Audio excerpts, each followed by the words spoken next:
everybody. Well, thanks for hopping in and joining us on our unattended operations technology panel. So we've got a couple great speakers here with us. Oh, looks like Alex just hopped on. Hey, Alex, thanks for joining us here. So as we're going through, we're going to be talking a lot about unattended operations. We're going to talk a lot about kind of some of the things that we've come across, not only on our own experiences, but also some things that we're seeing kind of in the future. But before we do that, if kind of do a quick introduction of everybody we have on the panel here. So why don't Jim, you happen to be my top left corner, so we'll start with you if you want to just give a quick introduction. Sure. Again, my name is Jim Ross. I own and operate 3 Mile Storage Management. We've done property management for a lot more of the unattended kind of model. Been doing that lately. Been in the business for, we'll say half my life. I won't say exactly, but half my life. Do a lot of stuff in the education as well for podcasts and summits and education that way to give back to the industry. But my bread and butter is definitely for management. Great. Well, and we won't indicate how many years make up half a life, so that way you're still safe. You can guess. Yeah, exactly. Bob, how about yourself? Sure. Bob Copper. I also own and operate. We've got a copper storage solutions management company, manage over 100 properties right now and growing quickly. Also have Self Storage 101, where we do hundreds of market and feasibility studies. That's where we started back in many years ago. I'm like Jim. I've been doing a long time, not quite half my life, but because I'm a lot older than Jim, but close. Started back in the 1990s, and so been doing it for a little while. But yeah, we're and again, we're like Jim. We only do unmanned automated facilities as far as management goes, not as far as feasibility studies, and see that as really the growing trend in the industry. So we're excited to be part of it. Sounds great. And then the man behind the curtain, Gary. Well, good afternoon. I guess half a life might apply to me too. We bought our first one about 20 some years ago, and I guess that's charitable if that's half my life. But we've been in storage over 20 years and mostly ownership. But 2 years ago, we launched the Storage Manager, which is a third-party remote management platform. And again, we primarily handle unmanned remote facilities only. Great. And Alex? Awesome. Well, thank you guys for having me. And I guess if we're going to keep this trend alive, I've probably been in storage for half my life. If we're just going to, this is going to keep being our trend here all the way through. Roughly around. That's easy when you're only 20 years old, though. Well, I wasn't going to say it, but you said it, Bob. So thank you. So there you go. I appreciate it. But no, so I'm with Erbs Management Group. We are a family-owned and operated management group who focuses a lot on remote operations. We do have some other hybrid type operations, but for the most part, a lot of remote operations across the Midwest. We are owners and operators, and yeah, that's really our story here. So there you go. Great. And Gary, you got your camera working, so great to see you. And to introduce myself. Hey, Gary, go ahead and turn it off. And just for those that don't know me, my name is Phil Murphy. I'm the president and founder of CallPotential, but then I own and operate 19 stores under the Next Door Storage brand.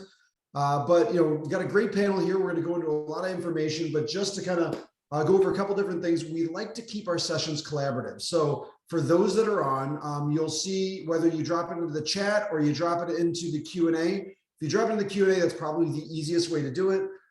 Any questions you have, I've got my own. We've got some kind of pre-set up, but if you've got any questions you want to throw out there or dig a little deeper at anything we go on, throw them out there. We'll try and hop into them as well.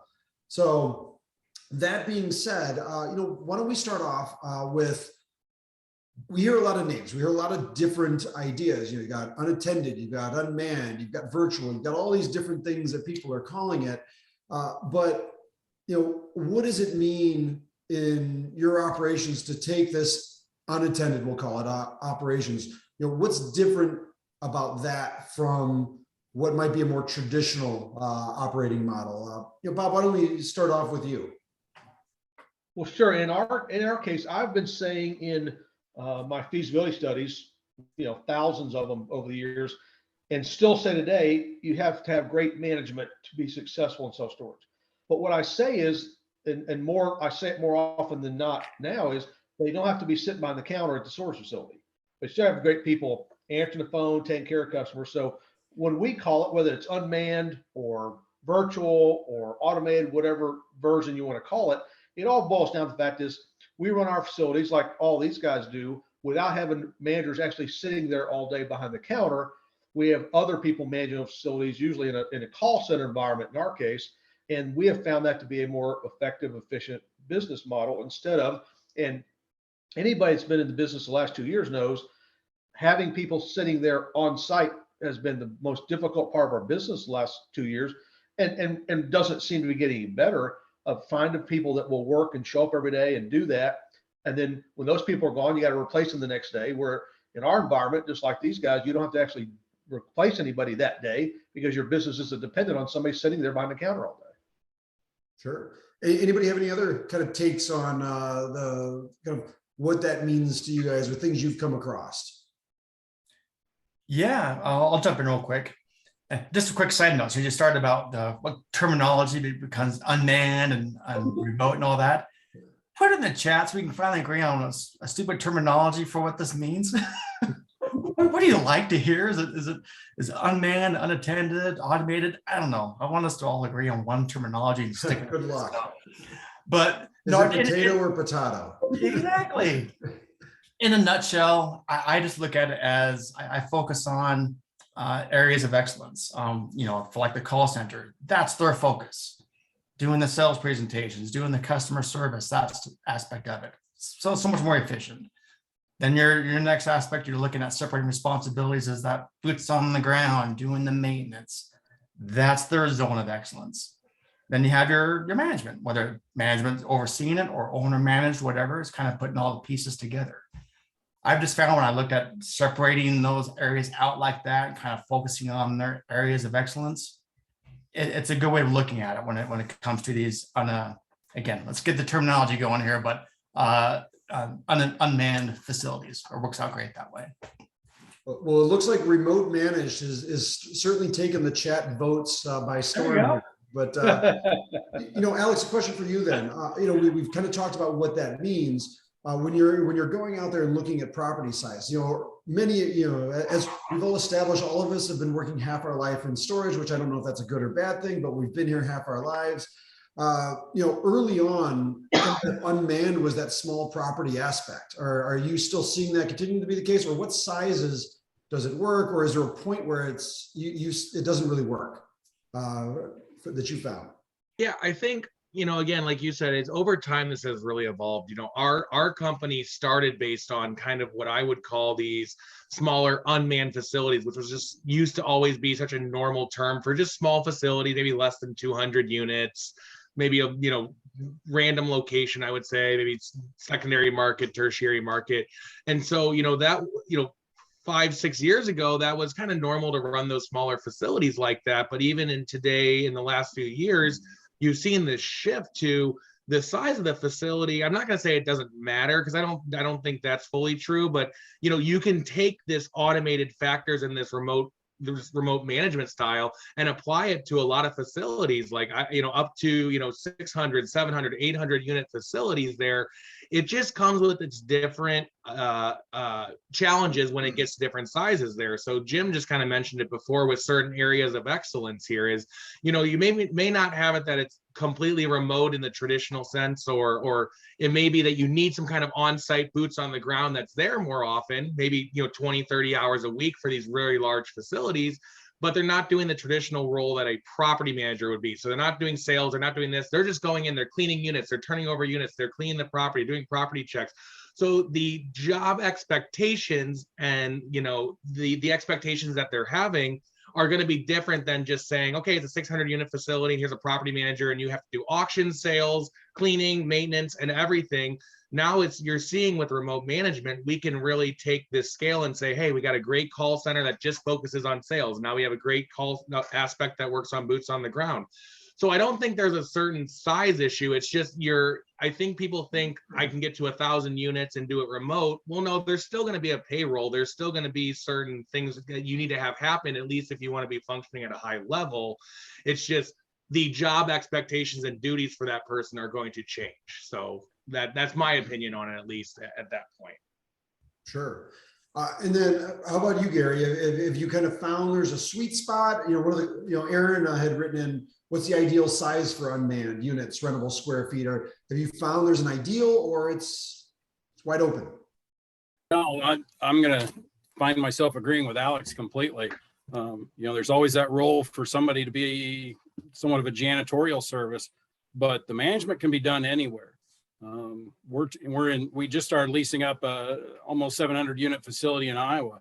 And certainly I think there's times like that you want a dedicated salesperson to be promoting and doing all the things behind the scenes, but they do not need to be sitting at the facility behind a counter waiting for people to walk in and make a payment or anything. That person can be located anywhere and be just as effective marketing the facility as they can if they're on the facility. In fact, possibly even more, because if they're not at the facility, they're also not getting distracted by all the normal things that distract people on a day-to-day basis in a storage facility. Lost codes, incorrect checks, all that stuff that just goes away when you don't have somebody on site. Right. And Bob and Jim, you had both mentioned kind of a critical aspect being that call center and kind of internalizing that call center function. I know you use CallPotential to help run that call center, but how critical has been internalizing a call center been towards having that remote management that you're doing? Either one of you. I'll jump in real quick. That's, to me, that's the first, second, and third priority.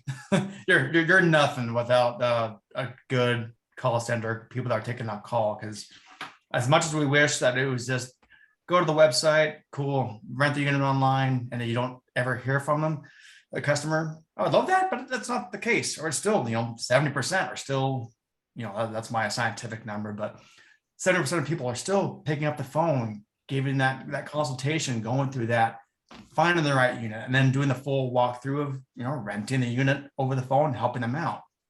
So it's vitally important for sure. And it's, it's making sure if you don't have the right agents and then having those people that are top notch in what they do, this model doesn't work. Frankly, it can fall apart because that's the cornerstone of everything, is having a great call center agents for sure. Well, you must have and I'll chime in with what the other guys all said. I'm sorry, and I agree 100%. We could not function without our in-house call center. And we did have to create an in-house one. And of course, we use CallPotential to make that work, is because we found after trial and error that none of the what I call off-the-shelf call centers, which I'm a big fan of, are geared towards unmanned facilities.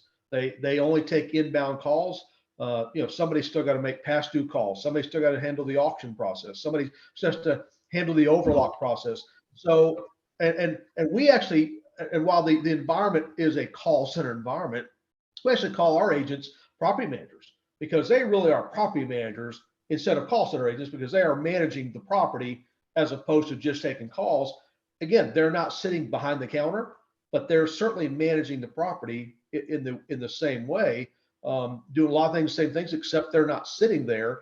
And so our business isn't dependent on somebody being there, and then you can't function if nobody's there. So, and Jim hit on it too about rentals. People still do call, like he said, although they can use the website and they do other things. But the one thing we have found, and I think these guys will probably agree, is, and Gary mentioned about the lease up. We've done the same thing. We manage properties as over 80,000 square feet right now that are 3-story buildings that are unmanned, big facilities. I'm like Gary, I don't think it matters anymore if you've got the system in place. But the fact is, most people rent storage units now before they get the facility. They don't just pull up and rent. So they do it before they get there. So having somebody sitting there all day to wait on a rental just doesn't seem to be as effective or needed anymore like it used to be. Well, I use the analogy of my kids, and I say kids, but they're 26 and they're 29, and they've been in the storage business their whole life, kind of. But they would not dream of going to Well, Yeah. they wouldn't dream of going to a facility to rent a unit. I mean, that's just not in their generation's mindset. So yes, obviously they're not every consumer, but if they can't do it from their couch at 8 o'clock at night, they're probably going to rent from somebody else. So, even the call center, our hours are extended well into the evening just because there's still people that are wanting to function after 5 o'clock. But, the flip side is you do have to have some of that technology because that younger generation is even more averse to eyeball contact than ours is becoming. Well, you must be on the right track because Jim Mooney chimed in that he agrees with all of you. So I don't know that that's good or that's a good thing. Yeah. sounds great. Now, when it comes to rentals, we talked about kind of renting up and things like that. How many of you, I'm imagining renting on the phone is a pretty critical thing. What does that process look like? Are you going all the way through to e-sign or how does that work? Alex, I don't know if you want to chime in there. Well, I think I would just say here, and I'm going to go off a little bit what Gary just said here with the technology and all the great automation and stuff that's out there today is, the goal of any remotely ran facility is to make it feel like it's not remotely ran, is having that ability that even if the customer does show up at your front door wanting to rent, is there ways that we can easily get them to rent and do their stuff without them feeling like I have to be sitting in front of somebody right here in an office for it to work. So technology is a big key where we have all of our managers set up that they can see the cameras. They can actually have access to the gate systems and stuff. So if that customer is dying that bad to go look at their unit and make sure it's the one that they want to rent, we can get them in there and watch them go into the unit and help them actually see where they're going and get them through that process, just like we would be if we were on site. Then through the rest of that process, like you had just asked, Phil, is we walk them through the whole steps. We take their information, we're collecting driver's license, we're collecting the data on them, we're getting them through that e-sign process and actually making sure they sign the lease before we actually get them through the finish line and processing the cards. And then we're making sure that they're all happy in their entire experience there. That again, the goal is you don't want it to feel like it's a remote facility. They feel like it's just like a normal transaction, just like you would anywhere else. Great. So Eric had a question here from the audience. Eric had asked, how do you handle security? Obviously you're renting all of these remotely or concerns. A lot of people have that, I'm standing in front of somebody, I see whoever might be there renting. Have you found concerns around that, or what have you done to kind of address that, or at least make it fit your operating model? Well, it has not been an issue for us. Alex mentioned about the cameras and the gates and all. Nothing changes. When we design a property from scratch, we don't design it any differently if it's going to be unmanned, except we don't put a big office in it. It's got the same cameras, same keypad system. And this question does come up a lot with people like, if you don't have anybody there all day, what about crime? What about issues, security? And my first question always is, well, do you have a lot of crime happen from 9 to 5 now? Of course you don't. If there are already issues of self-storage properties at 3 o'clock in the morning and you're not there anyway. And so we really have not found any difference in the security issues because again, you didn't have any security issues during the day while you're there anyway. So yeah, we don't think it makes any difference. Now I do think you should have, Alex hit on it, I think you should have cameras and you should have keypads, but you would have those anyway. So I do think those are important. Sure. Yeah. Go ahead, Jim. I was going to say, I think part of the question as well, if I'm reading into it correctly, is also about trying to vet people that are renting at the facility. Yeah. Some people are thinking like, oh, it's unmanned, I'm going to rent this unit there and clean them out. I get that. I get that from some owners. That's some of the concerns. But frankly, again, that's just one of the fears that's really just unjustified. I have not seen any results of like, ooh, we're going to take advantage of this location because it's unmanned. Even when people are there and they're renting the unit, things like that, the managers aren't sitting there going, no, we're full. You look kind of, never mind, I'm not going to rent to you.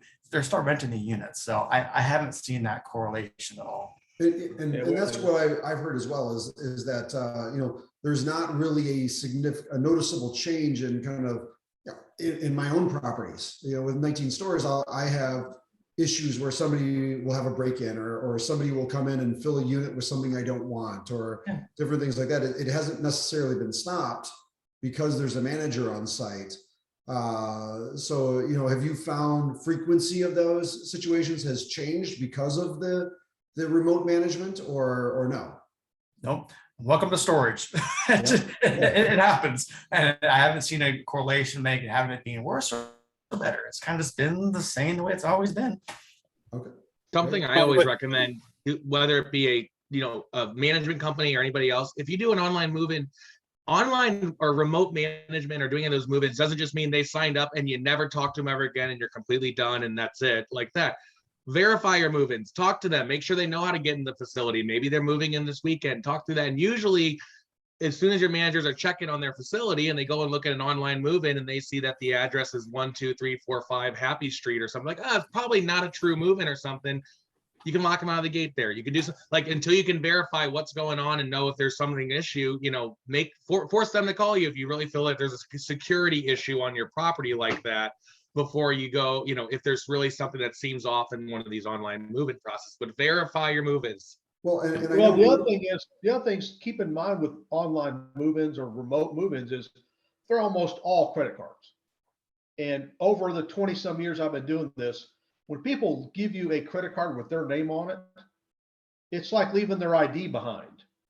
You don't have any issues with people that leave credit cards behind like you would people paying cash every time. So we find the incidence of issues really go down because of that, because again, they're leaving something that's easily trackable and easily dealt with as opposed to someone who just drops off, cash. So we just don't find the issues. The other thing we do is in every vacant space, we actually give everybody a free lock. We put a little gift box in there with a keychain and different things.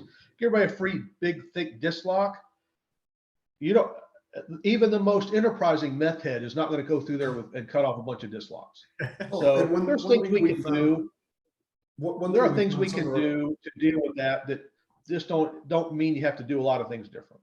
And one thing we found with some of our customers, I know they use the e-sign texting aspect. So once you've gone through that rental process, and because you may set up a call forwarding number, but you can't really set up a call texting forwarding number. And so texting out the lease to them in order to be able to get the e-sign in order to sign it, and kind of steps to go out and validate, like Alex had talked about, some of that data. We've seen that within the CallPotential system of sending out to kind of check who it's going to. Well, next question we've got is, we talked about security, but how about property maintenance? How does that handle? Obviously, we've seen people with kind of the first iteration of remote management was, we see now where we've got this kind of completely remote, but we've also seen kind of an interim between that of this hub and spoke, where you might have a store and regionalization. How are you guys approaching maintenance? Is that a once a week? Is it every day? Is it as reported? What's that look like? Gary, you want to start us off? We have somebody at every location, or at least tasked with every location. And in our company, we call them CPOs. I mean, it's the corporate world. Everybody's got fancy titles, and we call ours CPOs, which is Chief Pretty Officer, because ultimately that's what I want them focused on.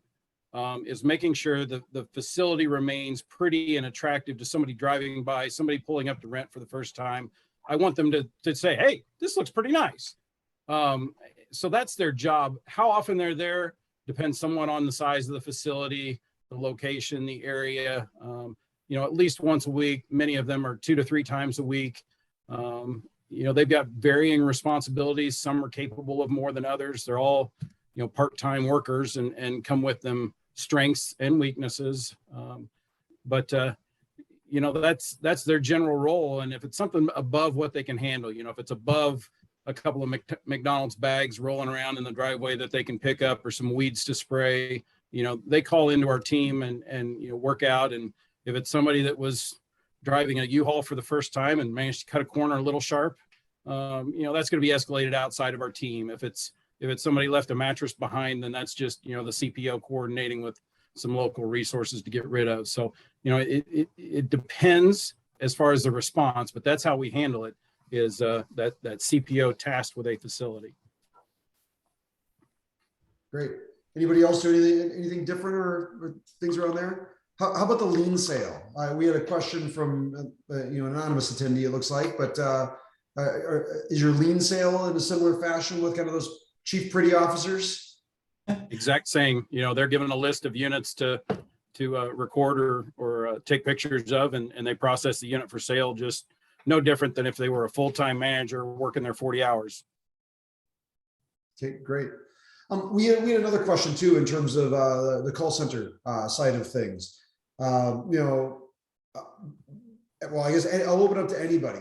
Have you found there's a particular, agent to store ratio that's worked for you? How many stores is a typical agent able to cover?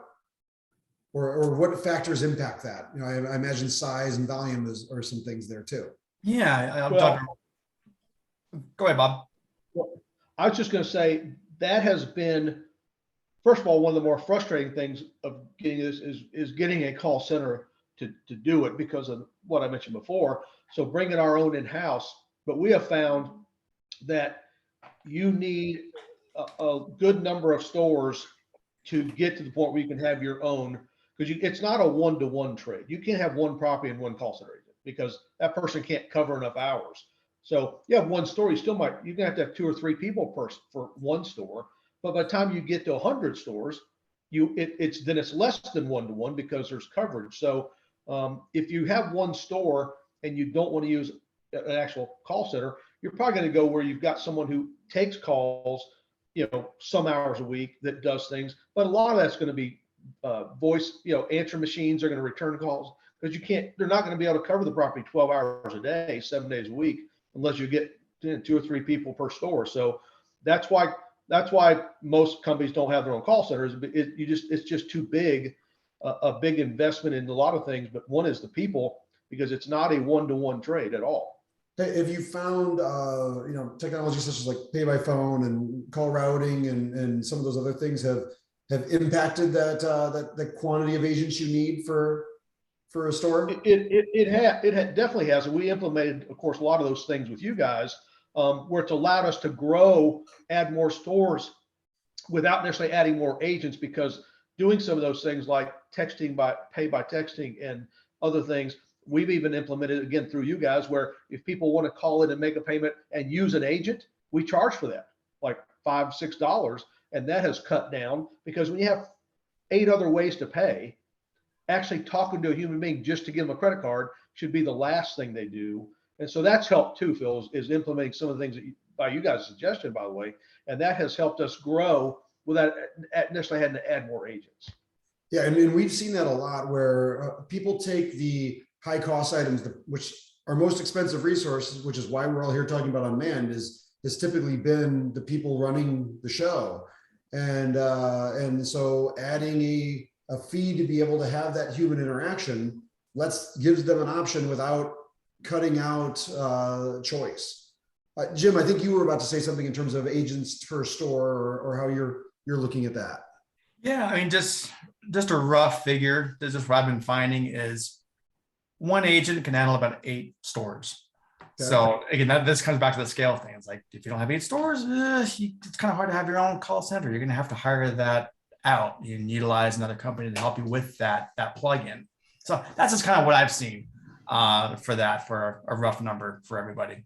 And I'm assuming when you're talking that, you're talking on a first ring basis, because you don't have that store level with a rollover. You're getting all calls for the stores coming in. Exactly. And then one person, they can't work 12-hour days, 7 days a week. That doesn't work. So you're going to have multiple people. So yeah, but I hear people like, I'm going to bring it in-house. Yeah. Well, cool. You got to have the stores to back it up. And that's actually a good kind of addition on there too, is talking about the hours. I don't leave it up to anybody here that wants to kind of throw out, hours wise, what kind of coverage are you looking for your call center to be able to handle in an unmanned? I mean, a typical store might be 9 to 6. Are you staffing in a typical store window, or are you finding a wider range and do things like, time zone and things like that impact that? Yeah, I think I can kind of hop in here, but I stray a little bit from the other guys on this call a little bit, because we do what I would call more of a hybrid model in a little bit of a sense. Is a lot of our stores are ran remotely with hours that are by appointment only, but we'll have one manager kind of in your more what people refer to as a hub and spoke model, is we do a lot of one manager will be based out of one location and he'll handle 4 or 5 stores in a region, and everything from some maintenance to property checks, doing some other things like that. So, we will have some typical office hours, or typical phone hours in the day, for really true, manager handling stuff, handling auctions, processing some different aspects of it.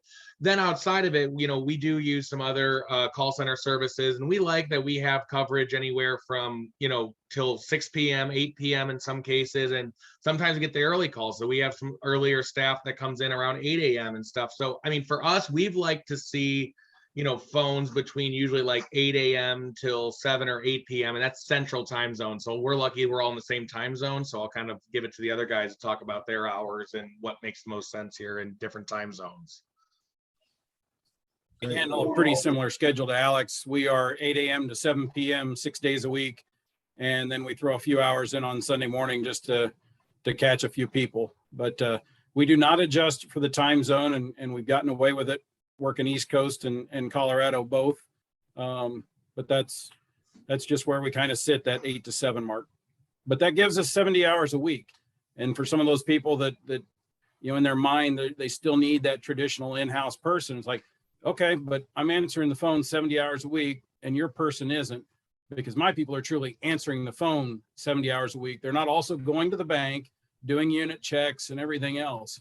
So, and to kind of go off of Jim's point, if you've got one person and they're scaled up to handle 8 facilities, it's a heck of a lot better and easier to train that one person to handle tenant insurance sales at 8 facilities than it is to go in and have to train one person at each facility to handle that tenant insurance sale or whatever the markup product is. So there's no question in my mind that not only is this more efficient, but we are producing a lot better sales agent for a facility than what we could do if we had a live body at each facility.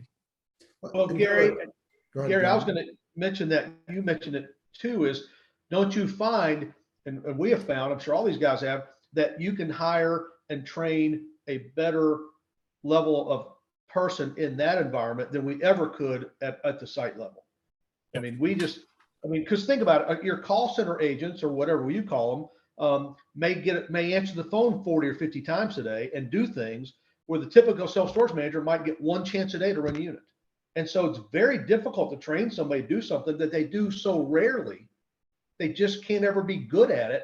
So we have found we get a lot better quality people. We can pay them better than ones that do that property management remotely as opposed to on-site people. I agree 100% with what Gary said. Have you found there's a different skill set that you look for? Obviously you're saying a higher caliber person than you might have otherwise, but have you found there's a different skill set that you're looking for in those agents versus a store manager, or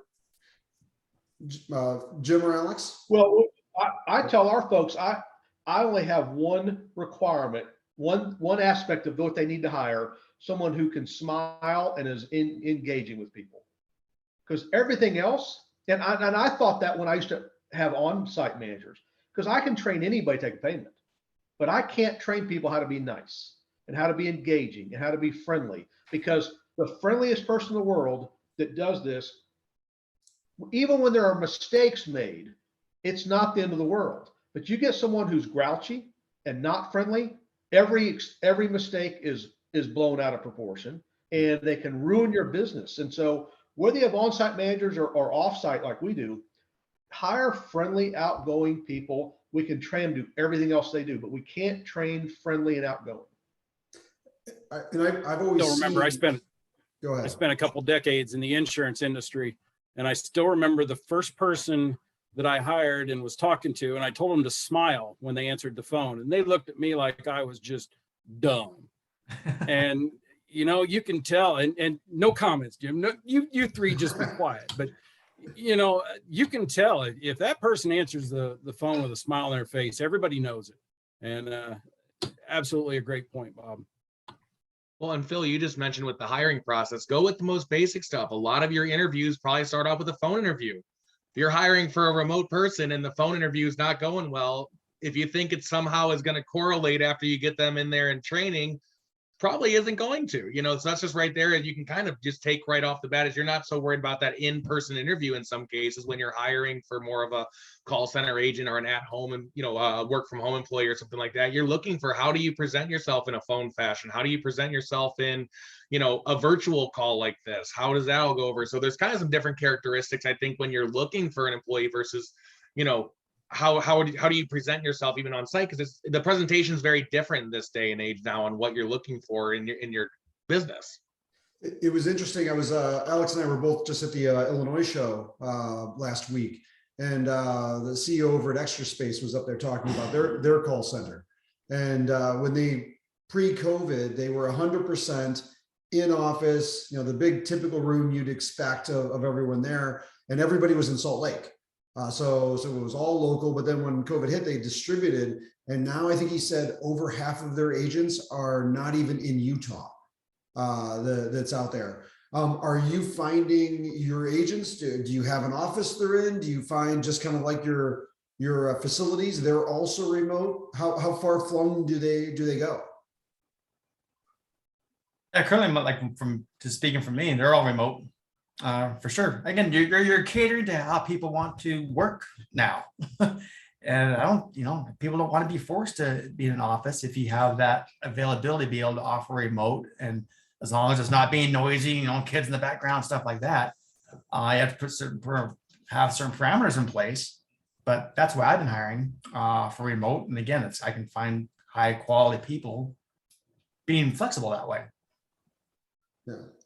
Well, and I know in terms of, for those, obviously with using CallPotential, you're able to, all you need is an internet connection and a computer, basically, yep, to have somebody up and running. Bob, you kind of find that same thing in terms of, hey, I don't care where they're at, or do you have them in an office or? No, we're the same way. They all work remotely. We do bring any new folks into Birmingham where I live, but I'm not involved, but our call center managers live here. So they do bring them all in for a live training, like a 2-week program. They'll bring them in here, but but they live all over the place. We've got them all over the country. Again, we manage all over the country from Florida to Washington, everywhere in between. So our call center is open all 12 hours each day in all the time zones. And we have people all over the place. But like Jim said, I think that's the new paradigm. I think one of the reasons we've had pretty good success hiring that person is they like being able to work from home. They don't have to commute to work. Frankly, we don't know what they wear to work. Doesn't matter. And so it's been a great position for maybe stay-at-home moms while their kids are at school. They don't have to go anywhere.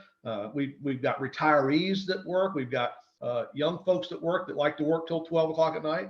And so, and what's nice about it is if we're managing 100 properties with on-site managers, if any of those managers die, quit, or get fired, I can have somebody else there tomorrow. But with 60 or 80 call center agents, if any of them die, quit, or get fired, there's 79 more to answer the phone. And so there's no disruption of business. Our clients don't see a disruption of business. It doesn't matter because we use CallPotential, when that phone rings, let's face it, wherever they're calling from, it doesn't matter. They answer the phone as if they were sitting there, and your system allows that to happen. So they can be anywhere, work anywhere. We've got one young man, one of our best, who lives at home, but every now and then he for a week at a time, he'll go dog sit someone's. He just works from there now. I mean, he can work from anywhere. So it's been an easy job from that standpoint.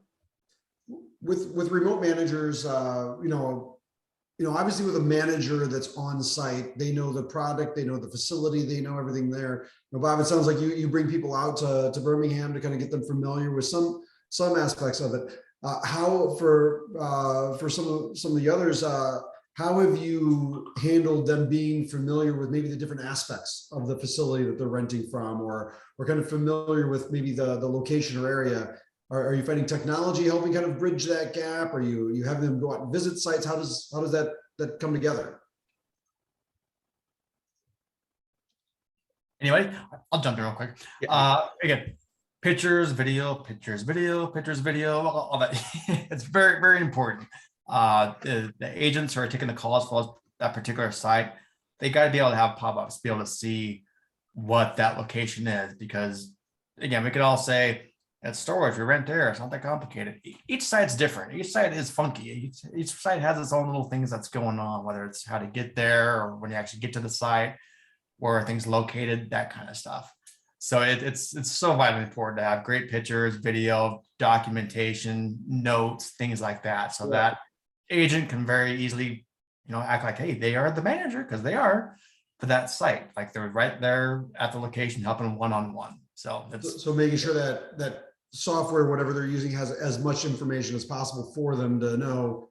Yep. Whether I've got cameras, whether I've got drive up or indoor hallway or elevators or any of that, kind of needs to be there at their fingertips. It's kind of what you're saying. Yep. For sure. We also make sure their agents all have a Google Earth picture of all the properties. So they can tell us, look, when you pull through the gate, your unit would be to the right. It's they can kind of guide themselves actually on the property itself, or that's especially important with boat and RV parking. You gotta be able to tell people where their space is, how to get to it. And so signage, and Jim said, all that stuff matters. And it also, from a customer standpoint, all that stuff helps too, because the more signs you have, the more "you are here" signs, so people can find their way around. We got multi-story buildings. When they get off the elevator, right there's a map, exactly how to get to their unit. So we don't have to, people said, well, how do people figure out how to get to their unit? The same way I figure out how to get to my hotel room when I go there. Nobody walks me to my hotel room. True. It's There's a sign that says "you are here," and I know how to read a sign. And so I think the more signs you add, the more stuff. And then we put signs all through the properties with the phone number. In case you need something, here's the phone number. It makes it real easy. Well, and I would add to that, I mean, when you're onboarding new facilities, so if you're an owner and you're getting ready to get a call center, get different stuff in place, my team makes fun of me because when I go and we transition a facility, I do my own video walkthroughs of the whole thing. From where the tenant walks in, we walk up and and they get my beautiful, lovely voice talking them through this whole process here and going, okay, here's some tricks here. You're at the front gate. Here's this keypad, whatever it is. And you go through here. And oh, by the way, there's an odd hallway down this way. And it may be as simple as you're driving around in your car. I guess don't drive in video, but you know what I'm saying here. But, you're going around your car on the property and you're giving a video there. And then they get the video, and then a new team member can come in really quickly. And I'm, hey, I'm going to be watching over this property in northern Wisconsin, and I need to know about it. But maybe it's not feasible for us to get our team out there to see it. Best case is obviously you want to get your agents and your call center reps to get out to these properties and put some eyes on them if that's possible. But like Bob just said, I mean, he has everything from Florida to Washington, so it's not always convenient to get a manager on site and they're watching over this facility. So use the technology that we have at hand. Use your iPhone, use your camera, go take some pictures, take some video, make note of some weird things that because you've been to the property, but your agents may not have. So take that little extra step to make sure your team's prepared in those situations too. Yeah. So we got a couple. I'm going to combine a couple questions here since they're somewhat related. Ken Cooper was asking about how do you distribute locks, and whether it's free move-in locks or just selling locks, and then also down Pat Conrad was asking how do you handle just retail sales in general, boxes, things like that. So maybe kind of combine those together. Are you still doing? Start with you, Gary. Are you still selling locks, or how do you get them to them, or boxes or things like that? How does that all come together? Well, we don't have any retail sales. We do give a free lock, much like Bob was describing. If you put that disc lock in every tenant's hands, you instantly doubled the security at your facility. So we do gift all of our new tenants with a new disc lock. We do not sell it, in case the IRS is listening. We do charge an administration fee that covers that, but that's how we put the lock in their hands. I had an experience for a couple of years with retail sales. And if you ever wanted to spend an awful lot of money to try and make 10 cents, in my mind, that was having somebody dedicated in an office wanting to sell a 49-cent box. The return on that investment, both from a time, a training, and an inventory standpoint, just did not fit our model. So we gladly walked away from that and shut up the retail area and moved forward. And I know it works for people. But it didn't work in any of our scenarios. Have you found there's a change in, so many of these facilities have offices. They either do now and some of them can be quite large. I've been in facilities that have 200 square foot offices, which was an old 10 by 20 that somebody just hung a door on, to people that have these, 1,000+ square foot, showrooms. What have you done with the offices? Do those become anything? Do they change? Do they kind of just sit there with the door closed? What happens? Well, in our case, go ahead. Had that discussion with an owner this morning who is converting the old office and the apartment into climate controlled storage, temperature controlled storage, because he sees no value in ever having that scenario again. So he's going to grab 1,600 square feet of, rentable space. And it's not going to come at a large cost. There's already a roof and walls and everything. So I've got several owners looking to do that or have done it, just as their commitment to better utilizing their facility. Well, and like Gary said, we've done a lot of both because, as you mentioned, Phil, a lot of the properties that we've either bought ourselves or we've managed for other people have an office. So we've done two things. One is we've converted to space, and sometimes that's the best use. But in a lot of cases, we've turned it into rentable space. We rent that office to somebody, an insurance agent, or an employment office, somebody who doesn't need a lot of parking, like a retail store, but they're great little offices set up. So we turn them, actually add them to the rent roll and rent them to somebody. That's what we've done with most of ours. Okay, great.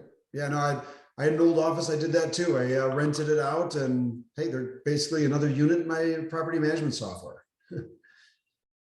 We still use some of our offices because we do have some managers that actually prefer to be on site at some locations, which, I mean, we've even given the option of some flex hours and stuff, and they like doing that. But we also try and maximize our space within there. So if you have an office space that's huge and you have 3 extra rooms in there you're not using, you could probably convert that into some climate controlled stuff. And even if you are running it remote, sometimes it is nice to have a little office, but some of these ones I think we've taken over that were full functioning office for 20 years with 2,000 square feet. You don't need that anymore. You only need 200 square feet or less just to keep your brooms and stuff in to clean your facility, or maybe an electric panel and some other stuff. And that's about it. And I think all of us can attest, you have some of these facilities that's all inside of a 5x10. You can fit all that in a small little unit and be done. And you're renting out the rest of your rentable square footage there. Right. And then we've talked a lot about completely unmanned, and I know that's where you guys concentrate some of your models. But we do see, is anybody have a situation, whether previously or now, where rather than unmanned, you might have a store that's adjusting its hours? So we started to see that where people are using CallPotential and using the platform to go, hey, how can I get coverage for, I'm closed Sundays, but I've got some stores open, or I need to close hours early, or I'm missing a manager. Is anybody kind of come across that where it isn't necessarily a permanent solution, but an adjustment in coverage, or kind of a hybrid that we're seeing out there? Yeah, I mean, I'll jump in real quick. There's definitely some situations where it's not a one size fits all type of thing. I have some sites where it's 120,000 square feet and they're in renta.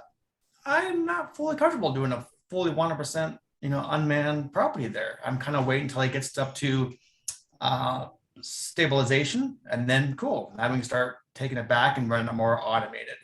And that's what makes the owners comfortable and things like that. And that's great for me too, because if that site underperforms, the first thing they're going to look at is, oh, it's because we were automated. We didn't have a person there.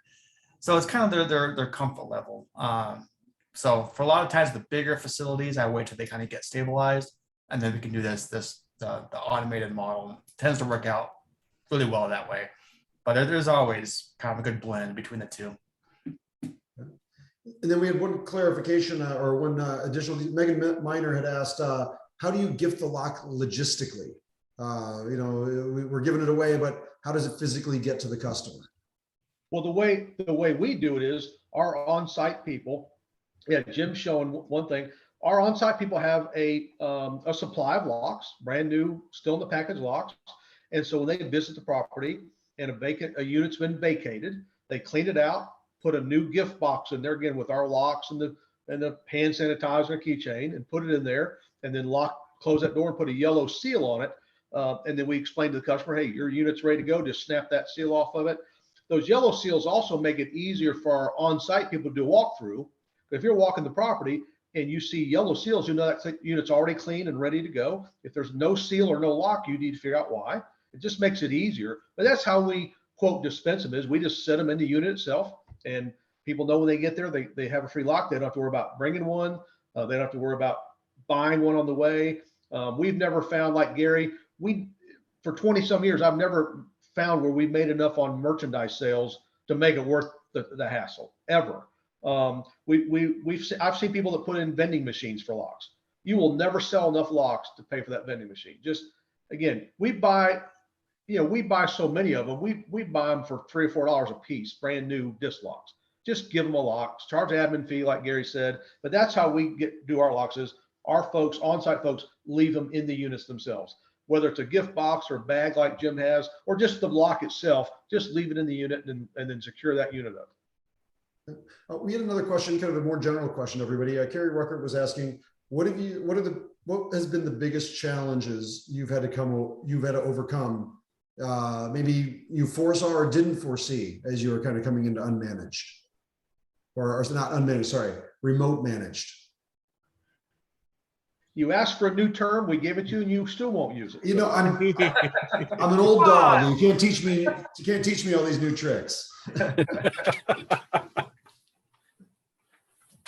I think the one I would probably say, and this is bound to happen because I get asked this a lot when we're talking to potential clients and stuff, is, I mean, you're taking over some of these facilities that are older, and things can still break, things can still happen. So making sure you still have kind of a layered system of some, even just on-site or even just a good, reliable person for something. I think the joke that I hear the most of is the little old lady that comes to her unit, she opens her unit and just flings the door open as hard as she can, and it somehow pops out of the tracks or something like that. So then she's standing there, it's 5 o'clock on a Friday night, and well, who's going to come out here and close this for me? My door's not working. I can't do this. And it's like, well, this facility is a one-off remote facility, and and then you call your on-site, and contact's supposed to help, and he's out of town for the weekend.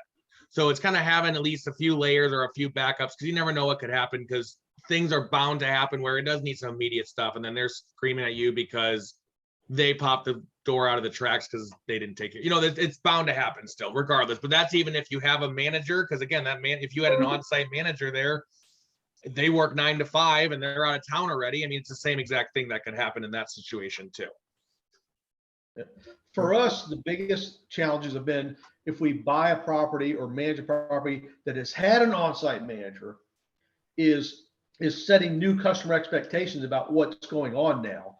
There isn't going to be somewhere there you can't come in and hang out and eat cookies all day. We don't do that anymore. And setting an expectation. For example, if somebody says, I need my lock cut. All right, our guy's there on Wednesdays, and he'll be there on Wednesday. And we have found over time, if you tell people what the expectation is and you stick to that, they're perfectly okay with it.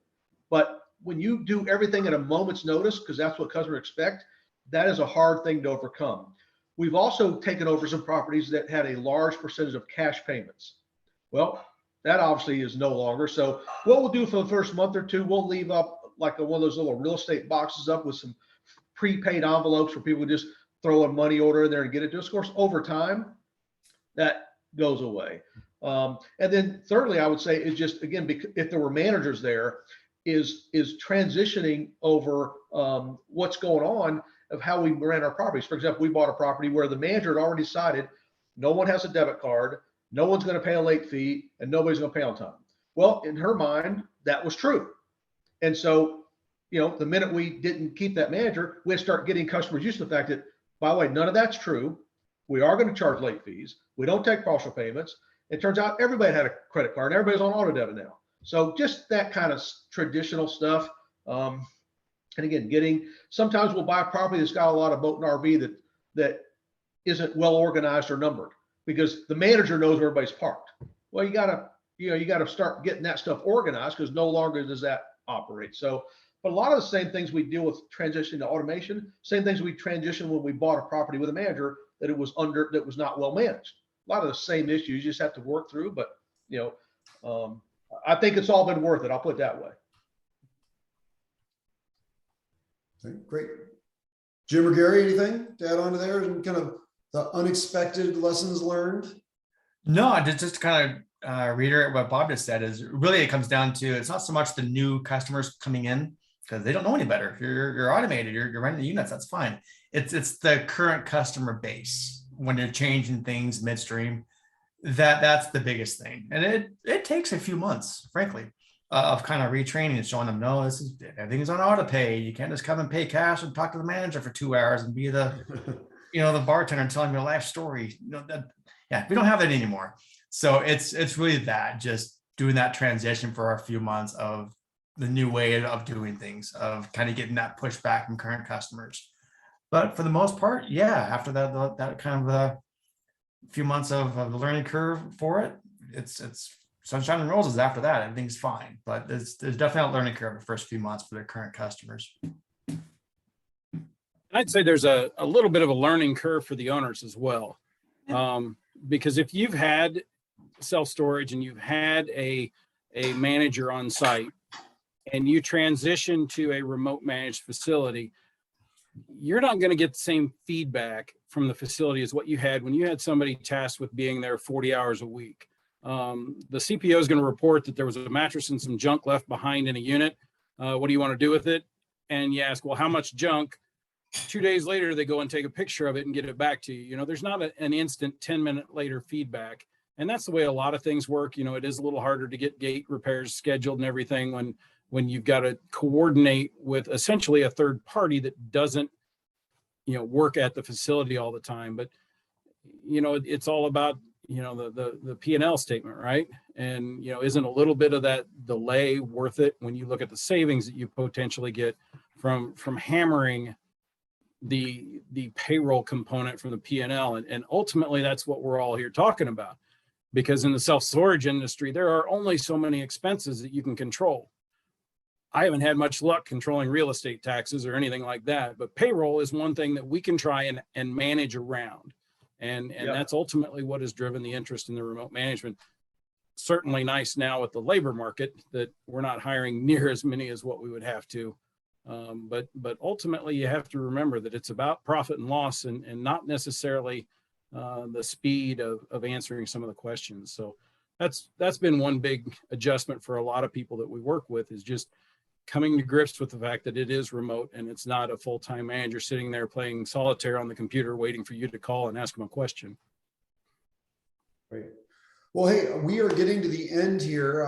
Last couple minutes. I just wanted to say thanks to everybody for coming on the webinar. Hopefully everybody got a lot of great information, a lot of good knowledge, and appreciate everybody kind of imparting all the knowledge here. Obviously, if you've got further questions, there's actually probably another 30 plus questions and even more in the chat that we didn't get a chance to get to. But feel free to reach out to us at CallPotential or any one of the panelists as well.